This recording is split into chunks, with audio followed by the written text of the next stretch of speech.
দেখুন এই কেবল কারের মাধ্যমে আমরা সুইজারল্যান্ডের সর্বোচ্চ পাহাড়, যেটা সর্বোচ্চ উঁচু যে পাহাড়টা, এই পাহাড়ে যাচ্ছি আমি এখন এই মুহূর্তে।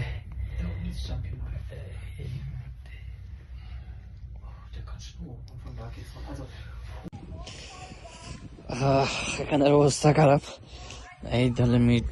এটা আমি মানে কোথায় বলতে পারতেছি না, ভিডিও করবো কি আমি কোথায় বলতে পারতেছি না, এত পরিমাণ মানে বরফ পড়তেছে এখানে, মানে কথা বলার মতো। সবকিছু হারিয়ে ফেলছি, বিশেষ করে এত সুন্দর জায়গা। আমরা এই আগে ছোটবেলা যখন বাংলাদেশে ছিলাম তখন এগুলা ভিডিওতে দেখতাম, আর এখন আল্লাহ পাক রহমতে সরাসরি এগুলা দেখতে এসেছি।